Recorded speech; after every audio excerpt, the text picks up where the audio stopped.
A perfectly miserable end to a perfectly miserable day, Eli Redding thought to himself as he perched on the edge of the small stage and stared vacantly across the floor. The bar was deserted, the silence broken only by the gentle rapping of rain against the windows and the occasional clink of glass bottles as the staff cleared up for the night. Sadly, things hadn't been much different hours earlier when the place was open. If it hadn't been for the bar staff and the odd stragglers waiting out the downpour, most of the night he would have been playing to an empty room. He sighed wearily and downed the dregs of his third and final complimentary beer of the night. Setting the empty bottle down on the stage beside him, he turned and picked up his guitar, placing it gently across his knees. The old acoustic was well worn but lovingly maintained. The polished paintwork that had once covered its body was now faded and almost entirely chipped away, exposing the dark-aged wood beneath.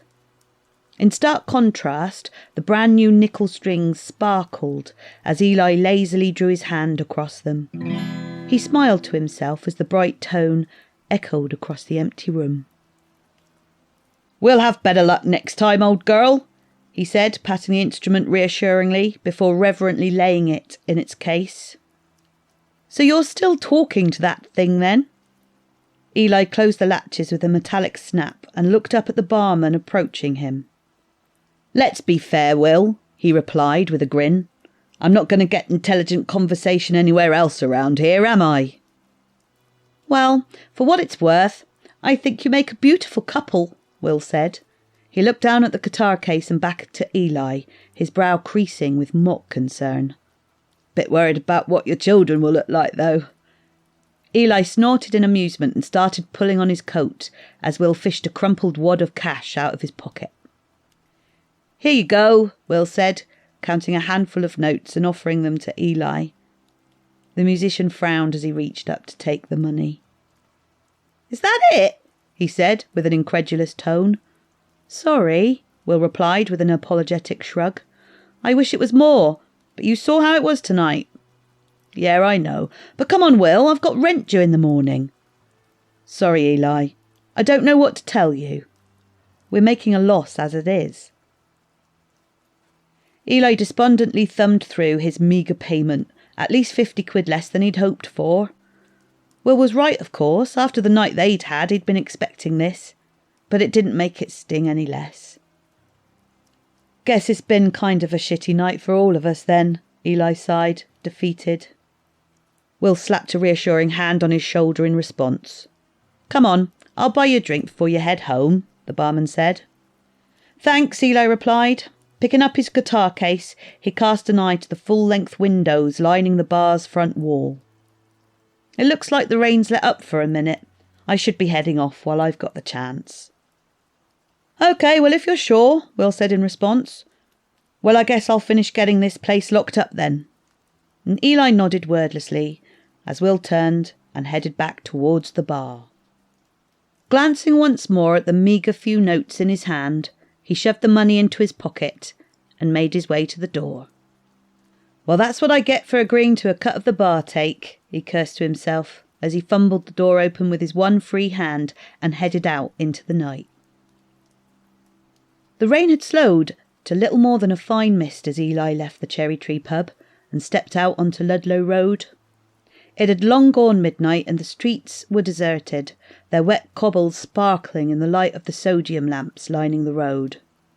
An almost ethereal glow hung over everything, ending abruptly at the wrought iron fence running the length of the opposite pavement.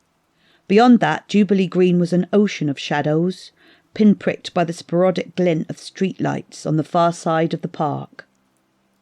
Chewing thoughtfully, Eli looked up at the bruised and angry sky looming overhead and knew that this brief respite in the weather was not going to last.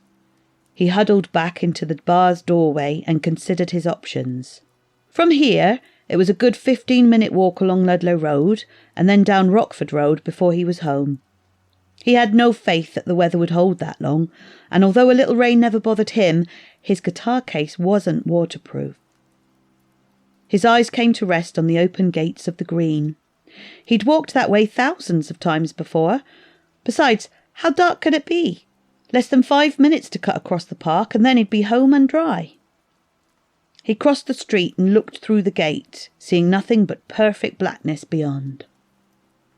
He squinted and stared hard into the inky void, trying to pierce the darkness through sheer force of will alone. After a moment standing there, vague fleeting shapes seemed to form in the shadows, indistinct lines that vanished the instant he tried to focus on them. Maybe a tree, maybe a bench, or maybe just his imagination trying to make sense out of nothingness. The soft rustling of unseen leaves drifted through the gateway like a threatening hiss, and as Eli stared into that great iron moor, he couldn't help feeling that it was staring back. With a start, he shook his head and snapped himself out of his trance. I know, he chuckled, looking down at his guitar case. I'm way too old to suddenly decide I'm scared of the dark. Almost in response, the deep, soft rumble of thunder rolled across the sky. Damn, we'd better get you home, he said, patting the case reassuringly with his free hand. With whatever thrall the gate held over him broken, he boldly stepped forward and plunged himself into the night. Once inside the park, it was barely seconds before the comforting glow of the streetlights was smothered behind the heavy tree line that bordered the green. At first, the dark was impenetrable and all-consuming. A suffocating alien landscape that left Eli feeling detached and adrift, almost as if the world itself had cut him loose and moved on without him. He pushed the thoughts from his mind and tried to focus on remembering how the park had looked in the daylight. A straight path to the public toilets where the route forked right to the bandstand or left to the exit. Simple as that. Confidently he marched onwards, and before long his eyes slowly began adjusting to the gloom. An eerie twilight world began to take shape around him, and he found the night wasn't black as he'd first thought, but 1,000 different deep shades of green and blue. Outlines began to take form as the shadows reluctantly revealed their secrets. First the tree line silhouetted against the now bright, angry sky, then gradually smaller details, a bush, a picnic table, a railing, and something else. A huge, dark, bulky shape sat in the path before him. As he drew nearer, squinting through the murk to make out the leviathan ahead, its features began to form a skeletal framework and a short, squat spire. He stopped in his tracks and let out an irritable sigh. It was the bandstand. He must have got turned around at some point. Well, at least we know where we are, he sighed, looking down at his guitar case once more. He shook his head to walk back the way he had come. Then, suddenly, with a flash, the world was bathed in an electric glow, the shadows dancing across his vision before he was plunged back into darkness once more. The rolling boom of thunder tore through the air, and then the sky opened. "Oh, no, no!" Eli wailed, hunching over his cherished instrument as he frantically looked for a place to take shelter. His night eyes destroyed by the lightning, he made a desperate guess and sprinted to where he prayed the bandstand would be. His heart pounded, echoing the booming heavens above as he drove blindly through the squelching mud. He cried out as his foot slammed into something hard and he toppled forward. Instinctively, his hands lashed out to break his fall, the sound of his guitar case hitting the ground, bringing a wince to his face. He hissed irritably through gritted teeth and felt the ground beneath his grazed palms. It was concrete, dry concrete. He had fallen up the steps of the bandstand. Pushing himself up onto all fours, he shut out the cries of protest coming from his bruised knees and desperately flailed his hands out before him. Slowly he crept forward, his questing fingers splashing through puddles as they swept every inch of the worn stone, until finally they found the familiar hard shell of his guitar case. Quickly he scurried over, snapped open the latches and threw back the lid, and with a sigh of relief he admired the perfectly intact guitar, its 6 silver strings sparkling even in this darkness. Lifting the guitar gently from its case, he sat back on the cold ground and idly checked the tuning as he watched the storm rage around him. Then, as suddenly as it happened, it was gone.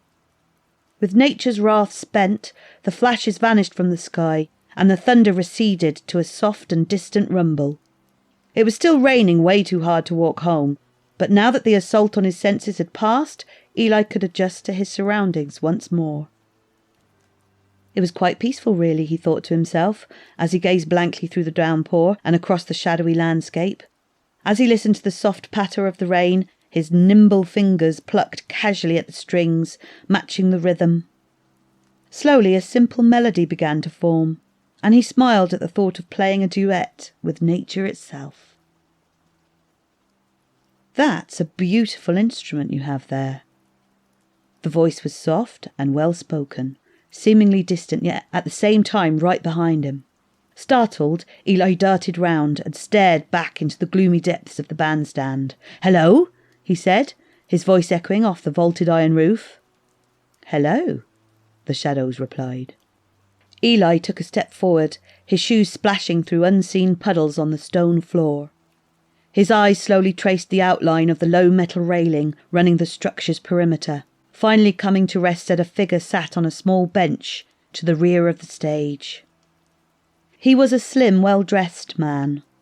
Eli could just about make out the neatly buttoned shirt and tie beneath his long dark coat. In stark contrast, his keen eyes sparkled from his pale, narrow face. Eli had no idea how long he had been there. Had he been watching him this whole time? "Oh," said Eli weakly. "I didn't see you there." "I didn't mean to startle you," came the measured reply. "I was simply admiring your guitar." "Oh, thanks," Eli replied awkwardly. "It belonged to my grandfather." "Ah, so the music's in your blood, then," the man said, with a soft hint of amusement. "I guess so," Eli shrugged. "You know, they say music is the language of the soul," the man continued gleefully. "What do you think about that?" "Oh, I don't really know," Eli answered, reluctantly. "The language of the soul, the language of love," the stranger chuckled, with a theatrical wave of his hand. "Please would you do us the honour of playing us something? Jessica and I, we do love music." For the first time Eli noticed the second figure on the bench. A woman sat huddled tightly into the man's side, with his arm around her shoulder. Wide eyes watched him intently from a young, flushed face, bordered by long, dark hair. She breathed slowly and heavily through slightly parted lips. Her chest steadily rose and fall underneath the reflective shimmer of what looked like a dark, high-collared satin top. Lovingly, the stranger drew a hand across her cheek and smiled softly. "It's been a long night for the poor girl," he said. "If you please, a little music would mark the perfect end to a truly magical evening," the man asked once more. Eli looked back across the park. The rain had slowed to a lazy trickle now, the steady drip from the eaves echoing around the bandstand. "Why not?" he shrugged, slipping the leather guitar strap over his head, and with a flourish he raked his fingers across the strings. The bright tone chimed out across the enclosed space, chased by its own echo across the ceiling before fading into silence. A satisfied smile came across his face as he heard Jessica let out a soft sigh. After the night he'd had, a truly appreciative audience was a more than welcome change. For a moment he let the silence linger, once again finding the rhythm of the rain around them. Then slowly he began plucking at the string, overlaying each note over the last, as the tempo steadily built. As the weaving pattern of notes intertwined with each other, an ethereal melody began to form, its almost living presence drifting out across the green. Eli's gaze was fixed on the young woman, watching as her eyes slowly began to close and her head sunk lower into the stranger's shoulder. As she lay there, seemingly soothed by the haunting lullaby, her strange companion held her close and tenderly stroked her long dark hair. Eli played on as the song climbed to its crescendo, roaring through the iron rafters before falling once more to a delicate whisper. For a fleeting moment its dying breath lingered in the air, and then silence. "Oh, that was lovely," the stranger whispered. Shrugging the strap from his shoulder, Eli carefully placed the guitar back in its case and snapped the latches closed once more. He stood and turned to look out over the green. The storm had passed now, the only sound the soft rustle of the bushes in the night breeze.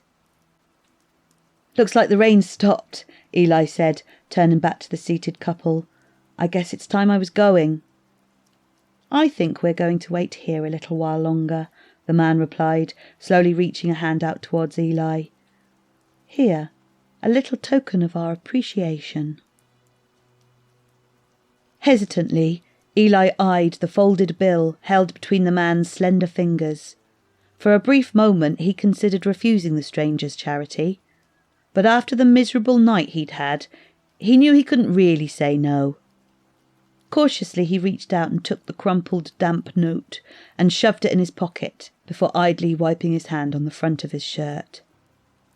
"Thank you," he said to the stranger as he picked up his case. The man said nothing. He simply nodded in reply. Eli turned and descended the steps from the bandstand. With the storm past, the moon shone brightly, casting a silver glow across the whole of Jubilee Green. His path was now clear. He strode across the park and quickly made his way home.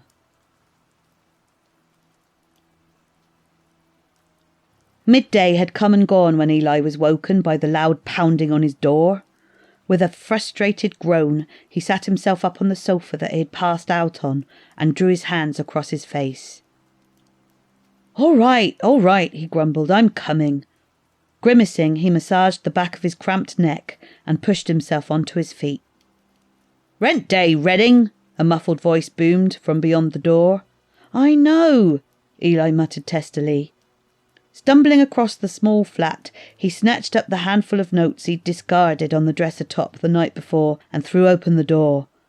"Here," he said, blindly thrusting the cash out before him. "What the hell happened to you?" the landlord asked. The concern in his voice caught Eli off guard. He looked up at the worried frown on the man's face and then down at the crumpled clothes he had slept in. Across his hands, his shoes, and the front of his shirt was an unmistakable rust-coloured smear, the colour of dried blood. Less than a 5-minute walk away, Detective Inspector Victoria DeWitt stood in front of the bandstand on Jubilee Green and surveyed the scene before her. "What am I looking at, Sergeant?" she said flatly, as a uniformed officer approached. "Just like the others," came the blunt reply. "Mid-20s, massive blood loss, same wounds to the jugular." "Third one in 2 months," DeWitt said. "He's getting bolder." She walked up the steps, her eyes following the pools of drying blood spread across the concrete floor and coming to rest on the figure slumped on the rear bench. The ragged tear to her neck leered violently, the blood forming a high collar across her throat and staining her low-cut white top a wet crimson. The long blonde hair that framed her face was now hanging dark and lank, soaked in the same vital fluids. Her eyes were closed and her pallid features looked almost peaceful, seemingly oblivious to the brutal carnage around her. DeWitt shook her head sadly and wondered what the poor girl's last moments had been like. Had she suffered, or was this tranquil visage more than just a wishful illusion? She stood there lost in her thoughts as the rain began to fall once more, the mournful song of its gentle rhythm drifting across Jubilee Green.